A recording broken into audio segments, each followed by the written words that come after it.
साझा करने के लिए। और अब बात पश्चिम बंगाल और तृणमूल कांग्रेस के भीतर जारी सियासी घमासान की, जो अब निर्वाचन आयोग की दहलीज तक पहुंच गया है।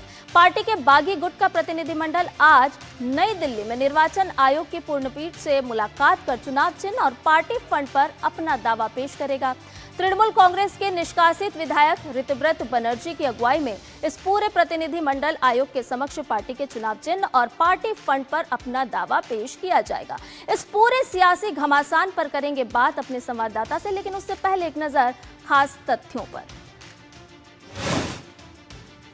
तो टीएमसी पर दावे की जंग लगातार यहां पर देखने को मिल रही है और आज का दिन टीएमसी के लिहाज से बहुत ही खास रहने वाला है। पश्चिम बंगाल के लिहाज से जो यहां पर सियासी घमासान मच रहा है उसके लिहाज से बहुत ही खास और महत्वपूर्ण है, क्योंकि अब दावे की जंग यहां पर तेज हो गई है। चुनाव चिन्ह पर संकट मंडराता हुआ नजर आ रहा है। ऋतव्रत बनर्जी गुट का बड़ा दावा यहां पर है और साफ तौर पर देखने को मिल रहा है कि किस तरह से एक एक कर बारी बारी कर ममता बनर्जी का साथ यहां पर छोड़ते हुए नजर आए। लेकिन अब बागी गुट का बड़ा दावा है। क्या दावा है ये आपको बताते हैं। बागी गुट ने सौंपे हैं कानूनी दस्तावेज और साथ ही साथ नई राष्ट्रीय कार्य समिति का हवाला भी दिया है। ममता बनर्जी को राष्ट्रीय अध्यक्ष पद से हटाए जाने की यहां पर मांग अब तेज हो चली है। तो चुनाव चिन्ह पर अधिकार की जंग देखने को मिल रही है। टीएमसी में पार्टी फंड पर भी दावा ठोका गया है और बागी गुट ने तमाम बड़े दावे कर दिए हैं और इसी को लेकर के आज चुनाव आयोग से मुलाकात होनी है और ममता को राष्ट्रीय अध्यक्ष पद से हटाया जाए, ये मांग अब तेज हो चली है।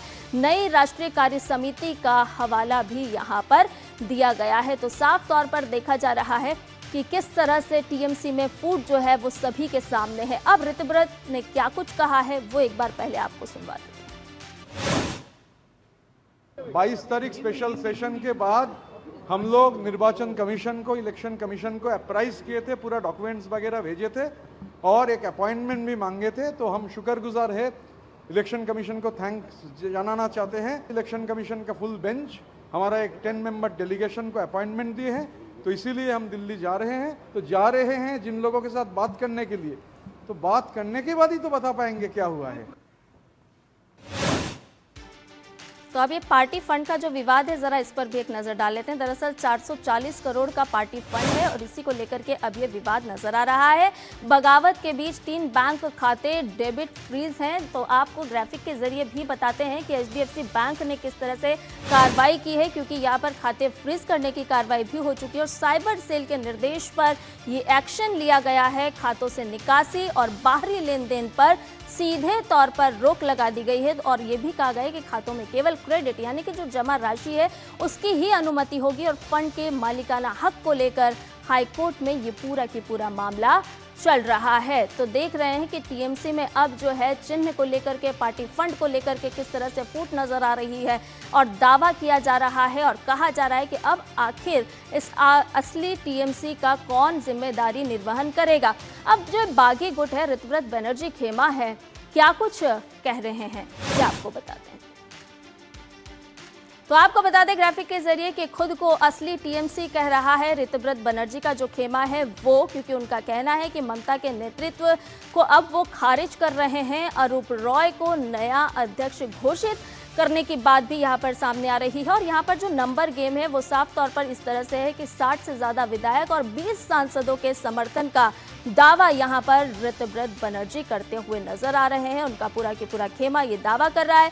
और ममता की अगर हम बात करें तो चुनाव चिन्ह पर बागियों का दावा अवैध है। ये बात ममता बनर्जी का गुट जो है वो कालीघाट खेमा वो साफ तौर पर करता हुआ नजर आ रहा है। 440 करोड़ फंड की जांच की मांग भी ऋतव्रत बनर्जी के खेमे ने साफ तौर पर यहाँ पर उठा दी है और फंड फ्रीज एक राजनीतिक साजिश है, ये कहना है ममता बनर्जी का। लेकिन दूसरी तरफ ऋतव्रत बनर्जी का खेमा है, उनका गुट है और वो भी अपनी तरफ से अपने अपने दावे करते हुए नजर आ रहे हैं। खुद को असली टीएमसी बता रहे हैं ऋतव्रत बनर्जी और उनका जो पूरा की पूरा खेमा है, पूरा की पूरा उनका गुट है, वो साफ तौर पर कह रहा है कि असली टीएमसी तो के साथ तो हम जुड़े हुए हैं और साथ ही साथ अब ममता बनर्जी की परेशानियां और मुश्किलें भी यहाँ पर बढ़ती हुई नजर आ रही है, क्योंकि चुनाव चिन्ह पर बागियों का दावा अवैध है। ये बात भले ही ममता बनर्जी कह रही हो, लेकिन अपने दावे करते हुए यहाँ पर ऋतव्रत भी साफ तौर पर नजर आ रहे हैं। और भी ताजा अपडेट ले लेते हैं इस पूरी खबर पर। हमारे संवाददाता सौरभ दत्ता जुड़ गए हैं। सौरभ, आपसे जानना चाहेंगे कि आज चुनाव आयोग से मुलाकात करने वाला है ऋतव्रत बनर्जी और प्रतिनिधि मंडल, लेकिन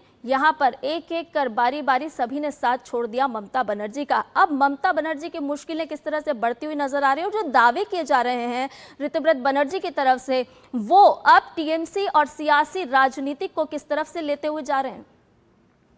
संध्या, देखिए, ऋतव्रत टीएमसी का जो दावा है कि उनके साथ ज्यादा से ज्यादा जो संख्यक जो विधायक हैं वो उनके साथ हैं, तो उनको पार्टी का फंड और पार्टी का जो चिन्ह है वो उनको मिलना चाहिए। और इसके लिए उन्होंने जो 22 तारीख के जो जिक्र वो कर रहे हैं, वो यहाँ पर न्यू टाउन के एक होटल पर एक कार्य समिति का एक बैठक बुलाया गया था। उस कार्य समिति की बैठक से ममता बनर्जी को चेयरपर्सन के पद से हटाया गया और अरूप राय को चेयरपर्सन बनाया गया।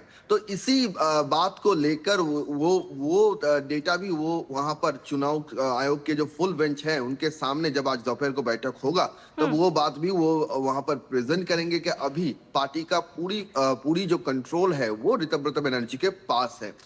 लेकिन इसके चलते जो ममता बनर्जी का जो खेमा है, जो कालीघाट टीएमसी का खेमा है, उनका कहना है कि ऋतव्रत बनर्जी का जो खेमा चाहे कुछ भी कर ले, ये मामले की जो निष्पत्ति है वो अदालत में ही होगा।